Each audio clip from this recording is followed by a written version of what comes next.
Welcome to Marketplace Tech Bytes, our weekly review of the biggest stories making headlines across the industry. I'm Jamali. This week on the show, slowing sales and layoffs hit Tesla. OpenAI unveils a new Deepfake Detector, and iPads, and more iPads at Apple's Let Loose event. And helping me dig into all of that this week is Joanna Stern. She is the senior personal tech columnist at the Wall Street Journal. Welcome back, Joanna. Good to see you again. Yeah, great to see you too. We're going to start, as we always do, with our bite of the week. This is a number that gives us a little bit of insight into the week that was in tech. What do you have for us? I'm going with the number 6 because that's the number of iPads Apple offers in its lineup. And it doesn't sound like a lot. It's actually, it's definitely up from the fact that Apple only used to have one iPad in its lineup when it was introduced in 2010. But we're going to talk about this later in the show, the new iPad options and what they all are there for. That's right. It is 6, but it feels like, as you write in your article about this, something more like 3,578, I believe, is the number that you used. It's kind of hard to keep track of all of the different models and all the different features and accessories. So we're going to talk about that in just a couple of minutes here. But first, we have to talk about Tesla and what is happening there. 10% of the workforce there has been let go, and the news platform, the tech news publication Electric, first reported this on Monday. These layoffs are happening in a couple of different units, the software, service, and engineering departments. And this has now been confirmed by Business Insider, which has been going through LinkedIn pages of some of these employees and seeing, a lot of these folks are now looking for work. So, Joanna, first, what is happening? Yeah, and if you've been on X, formerly Twitter, which is Elon Musk's social media platform, you can also come across lots of people who are or now former employees talking about how they were just suddenly let go and the shock they were in because they just didn't expect this. I think that's been a lot of the reaction too. Last week, we heard that Tesla was cutting back the majority of its supercharger team. That's the team that's responsible for the big charging network in the US and across the world. And that was shocking to so many people, not only because Tesla has led the way in this, but Tesla also recently made partnerships with Ford, GM, Rivian, all these other EV makers to allow these other EV makers to charge at Tesla chargers. And so now it's like, what happens to this great new futuristic charging network that we thought was going to be the backbone, at least of the US charging network? And do we have a sense at this point of what it does mean? I know you are somebody who's very much looking forward to the expansion of that network as a Ford EV owner who was excited about being able to plug into the Tesla superchargers wherever you wanted to go. Yeah, I mean, the Journal and other publications have reported that upcoming or the new locations, the construction has either been stopped or deals have been stopped at this point. So kind of unclear how that grows. Obviously, they seem to have enough staff and they have enough technical resource to keep that network up and running. But of course, the big fear is that the quality and the size of it starts to deteriorate. But I think the big thing Elon Musk has been stressing and stressed in the earnings call, I believe it was last week, which is Tesla can't just become another commodity EV player. They are at the top of the market now, but they are starting to see those sales wane. They have seen the hit that has taken on the stock. And so they are looking for ways to differentiate themselves to not just be another EV maker. And so Musk has said he wants to focus on autonomy, he wants to focus on robotics, and seems to me he's cutting in these places, and analysts believe that he's cutting in these places to then reinvest into these other places that would show differentiation and growth. Yeah, back to autonomy. We hear that time and time again.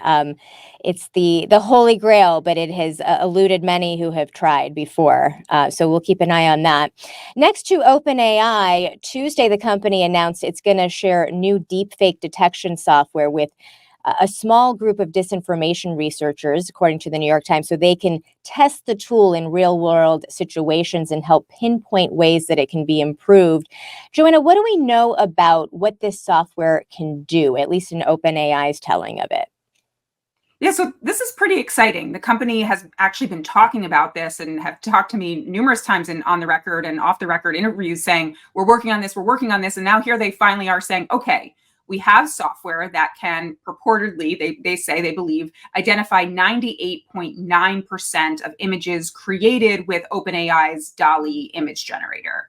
Previously, there's been no real software that could identify that these images were made by AI, which is crazy, right? I mean, we're flying blind to the fact that, was this made by a human, an illustrator, a photographer, or was this made by AI? And so the company's saying they now have a tool. That tool is not available for everyone. They're releasing it right now to researchers to try it. I'm assuming to test how it works, to test the actual accuracy of it. But it's a big leap in the sense that, okay, there is a tool that can at least recognize with what they say, a very strong degree of accuracy, what is made by AI. Yeah, absolutely. And it's a good timing for this, given how close we are to the election and all the questions that we have about, when are we going to get better tools to be able to spot this stuff?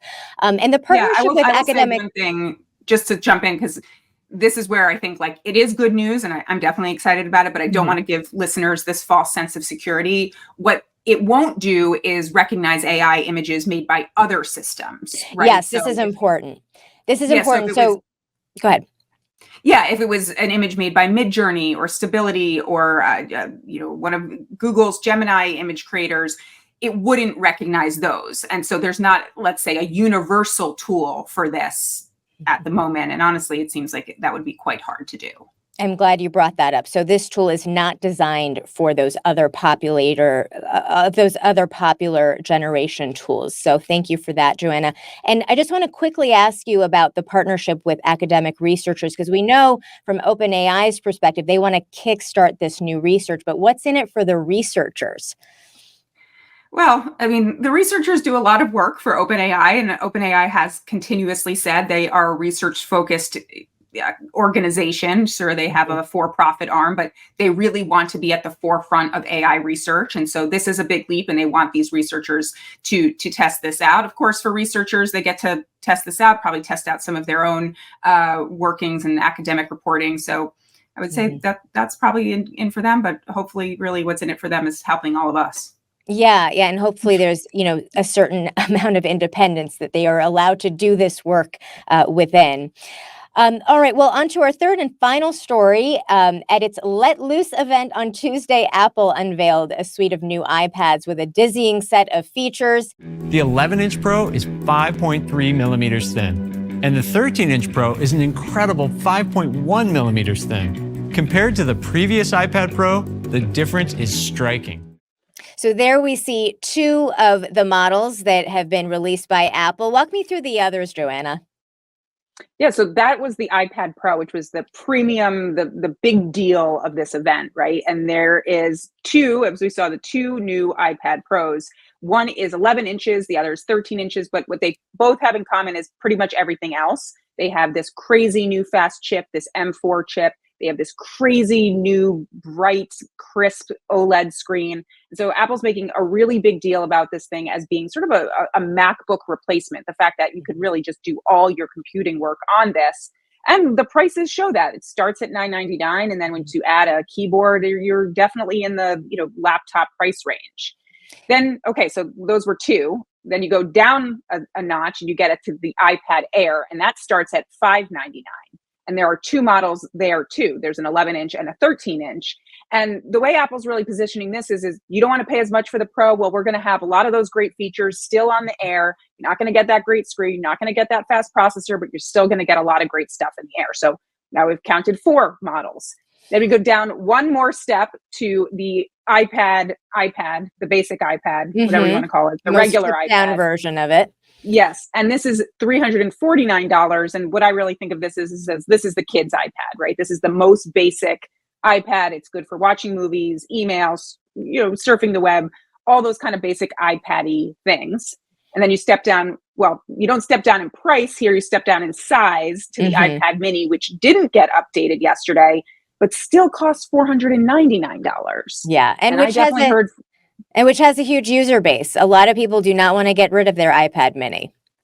I heard from so many people yesterday, where's my new iPad mini? Why does this one cost so much? I love that thing. So there you have it. There are 6 iPads to choose from, and that isn't even talking about all the different models with the storage sizes and all of that. Yeah. So among the iPad mini aficionados, was there some disappointment then? Definitely. They're definitely waiting for that upgrade. Hasn't been upgraded in a few years. And I think they're really hoping that Apple doesn't get rid of it, right? Because this is kind of a space which is like, okay, maybe there's some people who are really dedicated to this, but it's kind of the size of a phone. Why it's Yeah. this weird, tweener device? It always has been. So I think they're just like, the emails I'm getting are like, please pray for the iPad mini. Yeah, yeah. It feels like the iPad mini has always been on the chopping block. I think we have to mention. Last thing, I mean, and this was really played up in the video that we watched earlier, is the thinness of these devices. That also seems to be something that Apple's really playing up here. Absolutely. And I got to see these devices after the event. I got to hold them, and they are incredibly thin. I mean, it's really like holding a sheet of glass or a sheet of just a paper, right? It's gotten that thin. People were pointing out online that it has to be this thick, because if it wasn't, then it couldn't accommodate the port on it. That's how thin this is. Wow. And the big question is, okay, that's great for, if you're writing on it, right? You want it to feel lighter in your hand if you're traveling with it. But really, like in our day-to-day life, where we're thinking like the iPads are just too thick, I don't think so. I think we have bigger problems to solve. Right. But look, this kind of adds to the more premium feel here. And other people also pointing out, funny enough, that the iPad Air, or the Air, has always been the line for Apple that's the thinnest, the lightest, right? It's the mainstream line, but it's thin and light. It's the Air. Well, now the iPad Pro is thinner than the Air. Yeah. Well, Joanna has a must-read article on this that we are going to post to marketplacetech.org. Check that out. Joanna Stern from the Wall Street Journal, thank you so much for being here. Thanks for having me. And thanks to all of you for watching Marketplace Tech Bytes Week in Review. Make sure to like this video and subscribe if you haven't already. We are at Marketplace APM. Daniel Shin produced this episode, and I'm Lily Jamali.